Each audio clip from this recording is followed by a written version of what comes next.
As one auction item was brought out after another, the atmosphere in the venue became more and more electric. Han Li's mind was focused solely on the profound Zoysia crystal, so he couldn't work up any interest in the treasures before him. However, right at this moment, the auctioneer suddenly declared, "Our next item is called a time-severing flagon, a treasure that contains some time law powers. Anything put into the flagon, whether that be ordinary items or spirit and immortal treasures, will be preserved in their original state as if time has been stopped, and no change will occur even after millions of years. The starting price is 500 immortal origin stones. 510, 520, 550. The price was quickly bid up to 670 immortal origin stones. Right at this moment, a black-robed figure placed a bid of 700 immortal origin stones, and a brief silence ensued in the wake of this bid, only to be quickly broken again. 710. This bid had been made by Han Li. The black-robed man, who was also on the second floor, took a glance at Han Li, then placed a bid of 720 immortal origin stones, to which Han Li immediately responded with a bid of 750. The black-robed man remained unfazed and bid the price up to 760. 800. Once again, Han Li was raising the price by a significant increment, and almost everyone in the entire venue instantly turned to look at him with surprised expressions. The black-robed man finally backed out of the bidding war. "Is that flagon really worth that many immortal origin stones?" Taoist Master Jingyang asked with slightly furrowed brows. "For pill refinement masters like myself, we often have to refine certain special spirit liquids that are very expensive to make and can't be preserved for long, resulting in a great deal of waste. With this flagon, I'll be able to save far more immortal origin stones down the line than what I'm paying for it now," Han Li explained. In reality, he wanted to see if this flagon could store the spirit liquid or time crystals produced by the heaven-controlling vial. And even if it couldn't, this was still a rare item that contained time law powers, so it was worth the price for Han Li. After that, the auction continued, and each subsequent auction item was more remarkable than the previous one, while the prices also steadily rose. The bidding was becoming more and more intense, and among the auction items were two that had soul nourishment effects.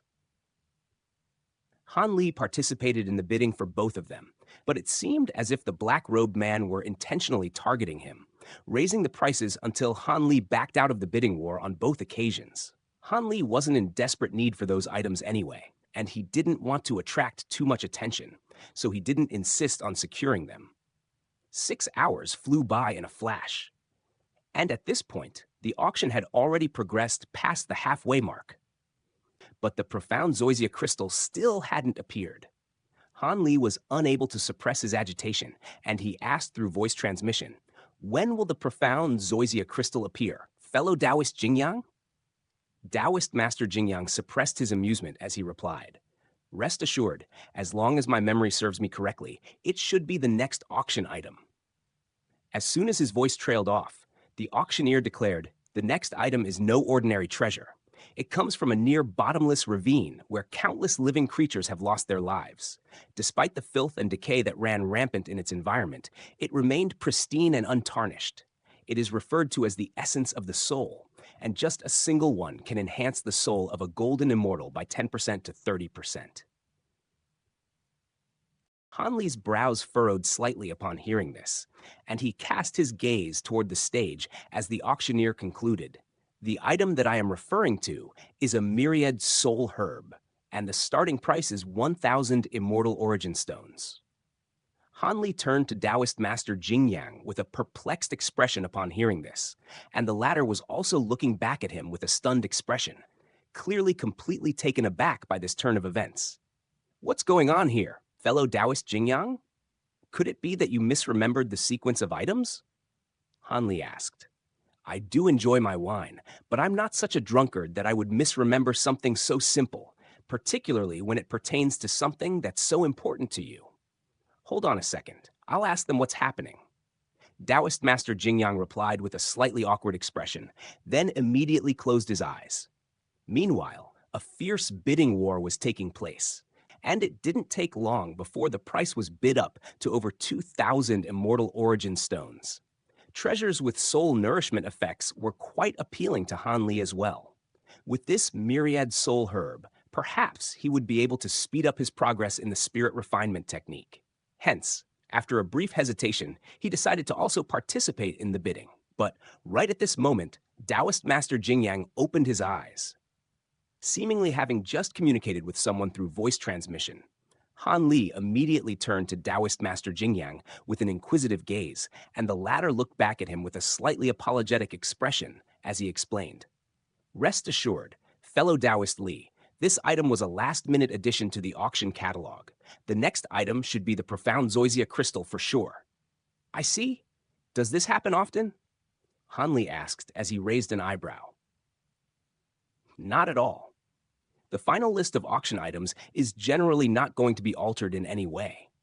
After all, last-minute additions need to be appraised on a last-minute basis as well, and that can be rather troublesome to arrange, Taoist Master Jingyang replied.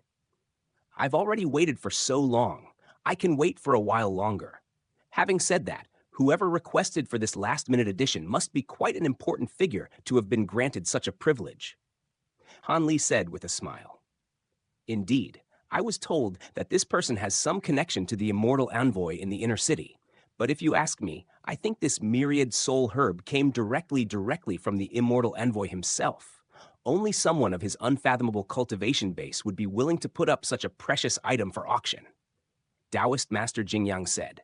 Han Li nodded in response, and he suppressed the urge to participate in the bidding for the myriad soul herb. All abnormal occurrences had to be treated with caution, and his instincts were telling him that something wasn't quite right here. After a fierce bidding war, the black-robed man ultimately secured the myriad soul herb for the price of 1,500 immortal origin stones. The auctioneer seemed to be quite excited by the unexpectedly high price that the myriad soul herb had been sold for, and he declared in an enthusiastic voice, "The next item is something that I'm sure many of you have been anticipating for a very long time." As he was speaking, a green brocade box was delivered onto the stage by a yellow-robed young woman, and there were several talismans plastered to the box. The young woman removed the talismans on the box, and it opened up on its own to reveal a fist-sized green crystal sitting inside. The crystal was giving off a faint green glow, and it wasn't all that remarkable in appearance. Deep inside the crystal was a system of veins that formed the image of a flower.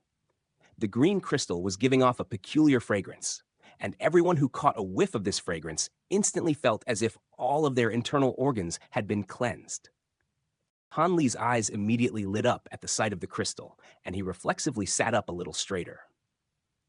This is a profound Zoysia crystal, otherwise known as a floral heartstone, and it's a premium ingredient for refining pills that can help one expel baleful qi and overcome their baleful decay. I'm sure there's no need for me to tell you all just how valuable something like this is for fellow Taoists seeking to reach the high zenith stage. On top of that, this profound Zoysia crystal came from a profound Zoysia flower that was over 200,000 years of age, and our Jade Kun Pagoda had to go to great lengths to secure it, so it's not to be missed. The starting price is 1,000 Immortal Origin Stones, and each bid must go up by an increment of at least 100 Immortal Origin Stones, the auctioneer declared. 1,000, 1,100, 1,300. A string of bids immediately came rolling in. Just as the auctioneer had described, this was a highly sought-after item for anyone wishing to make a breakthrough to the high zenith stage, so it was naturally going to be very hotly contested. In the blink of an eye, the price was elevated to beyond 2,000 Immortal Origin Stones, and at this point, the rate at which the bids were being made began to slow down. Haven't you been searching for this crystal all this time, fellow Taoist Li? Why have you still not made a bid? Taoist Master Jingyang asked. I'm determined to secure this crystal, but there's no need to get involved in the bidding war right away. Han Li replied in a calm manner. As the price breached the 2,500 mark, the entire venue suddenly fell silent. The bid had been made by a portly man dressed in lavish clothes. He appeared to be more like a merchant than a cultivator. And in his arms was a pair of extremely beautiful female cultivators who were feeding him tea and snacks, which he devoured with glee. Fellow Taoist Gui of the Heavenly Treasure Trade House has made a bid of 2,500 Immortal Origin Stones. Is anyone going to make a higher bid? The auctioneer asked as he scoured the venue. 3,000.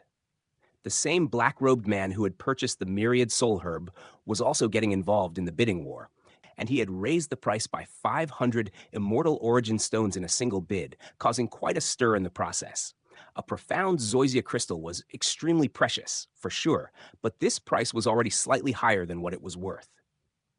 3,100, the portly man retaliated. 3,500, the black-robed man harumphed coldly, and it seemed like a sum of several hundred Immortal Origin Stones was nothing to him. The portly man's expression darkened slightly, and he didn't place any further bids. The two female cultivators beside him could see that he was quite incensed, and they sat beside him in a still and obedient manner, not daring to make any moves for fear of irking him even further. 3,600. Yet another auction-goer was tossing their hat in the ring, and this one was an elderly man with a head of gray hair. Han Li turned to take a glance at the gray-haired elderly man to discover that the latter possessed a tremendous aura, and it was one of the people whose cultivation base had been unfathomable to him.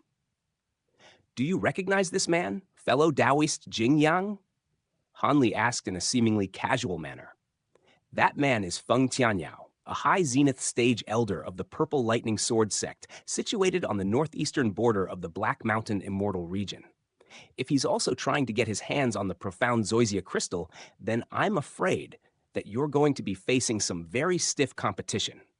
Fellow Taoist Li. Taoist Master Jingyang replied with a slightly sympathetic look in his eyes.